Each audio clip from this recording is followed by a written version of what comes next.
Hello again and welcome to Indy's Legacy YouTube channel. Today I want to talk about Indiana Jones and the Great Circle. This game is available to play on all of the major consoles, Xbox, PlayStation, and PC. No Nintendo Switch, unfortunately. I wish one day maybe.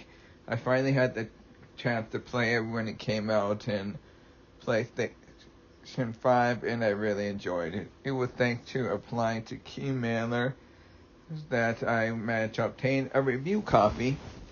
And I finally got to play it. Thank you, Keymailer and Bethesda. I love this game so much, and I've managed to get 100% and the Platinum trophy as well. So that's just my little disclaimer there that I did receive a review copy for the game. And so let's get into it. The game takes place in 1937, about a year after the events of Raiders of the Lost Ark. The game references that many times. The game is what I call first person, and you get to inhabit the role of our favorite adventurer, Indiana Jones himself.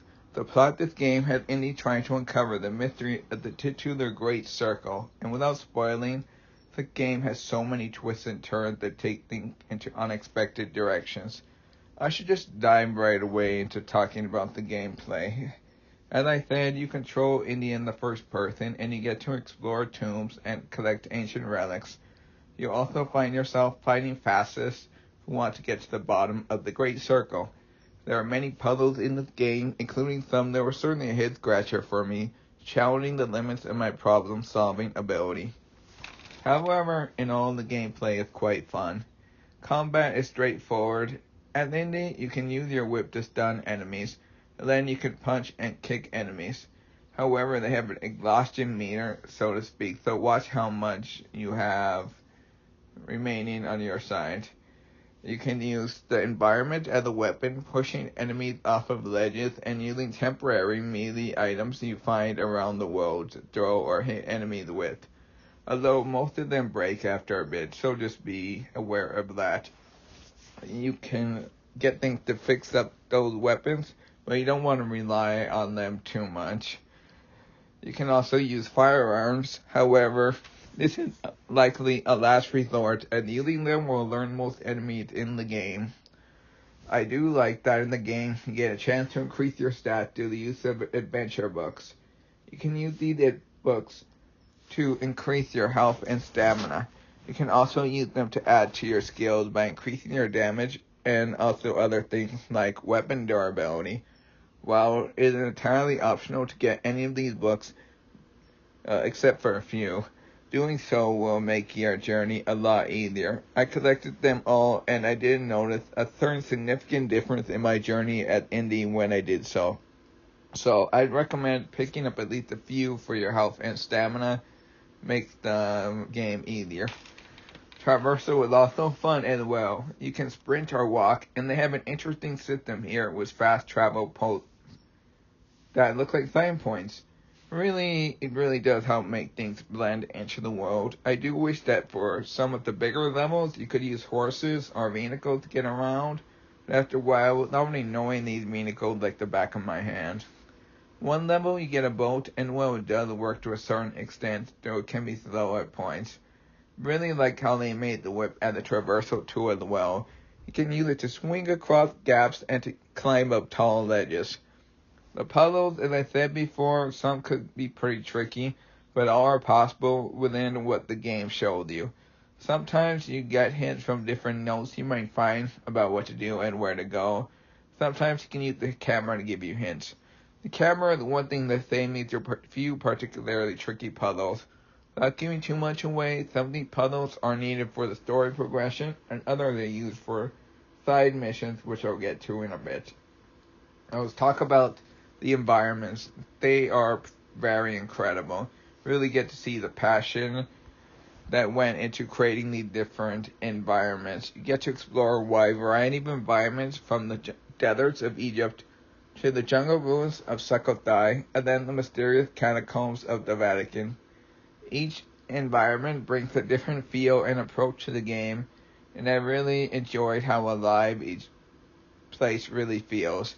You get a ton of different notes and photo opportunities in the game, which also help create a real sense that the game world is lived in and drops lore regarding the various facets of the world. One thing I really, really loved was the ability to go back and revisit the other locations.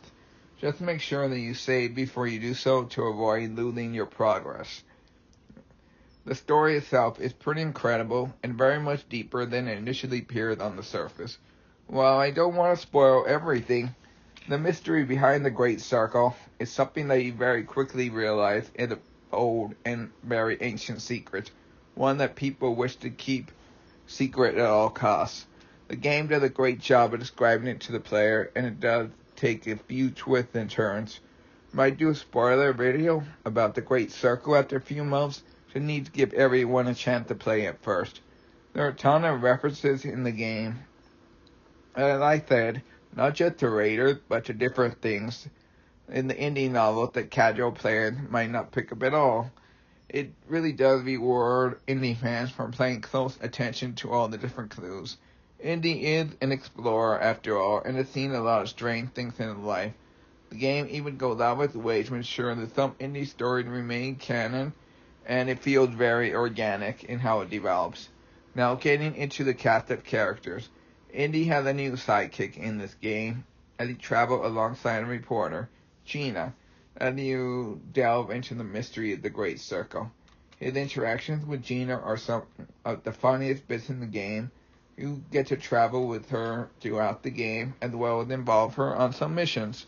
She has her own personal motivations for following you, and those add up to some of the most emotional moments in the game. The villains are super evil. Voss played one of the more evil villains in Indy memory, and is a bit like Belloc in that he claims to be an intellectual equal to Indy. Having a villain who is well versed in the history and culture of these areas does serve to give a challenging foil to Indy, and is very satisfying when you manage to beat him to some location. Voss has several memorable henchmen at his disposal that they serve to challenge Indy, some more than others. Tony Todd plays some of the most important characters. Locus, he's excellent in this role, and is even more significant now that we know it is one of his last roles. There is a mystery regarding the character that, like the Great Circle, is slowly unraveled throughout the game. As one of Indy's antagonists, I say his character constantly kept me guessing what his deal was, how he connected to the Great Circle. That for me was really rewarding. As for missions, you have your main missions, and then you have your side quests, which are not mandatory to complete the story. I really like the Indy's format if you can go back and beat the missions that you didn't complete, even if you've already moved onto a different level. The game managed to make that work really well, and I did that more than once. Some of these side missions really do help make the world feel so much more alive. For example, you might be tasked with exploring a tomb, helping to rescue someone in danger. I really like the variety of these missions.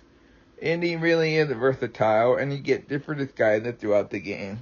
The game does reward stealth a lot, and it truly disguises, such as a dig site worker, for example. They may be able to traverse large open areas around Hassel.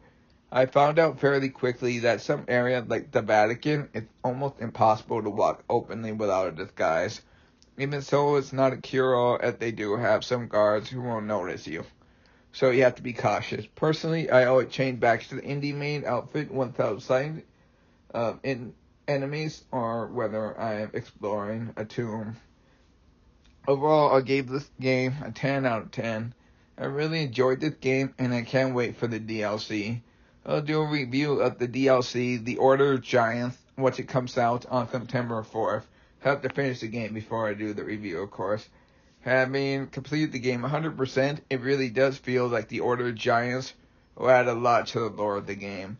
I recommend this game for any Indy fan out there who has always dreamed of walking in Indy's footsteps. Hopefully, this opens the door for a sequel. I would definitely be open to one, and I could see myself replaying this game in the future. Maybe not doing all the side stuff, but more focusing on the story mission. The game really does allow you to choose your own play style, and I like that it does allow you to engage with the side stuff at your leisure. It makes it a bit easier if you do it, but it's not mandatory to do so at all. Well, that's Indy Legacy signing off on another review. Don't forget to follow me on social media, Indy's Legacy on Twitter, Facebook, and Instagram. That's all for now. Until next time.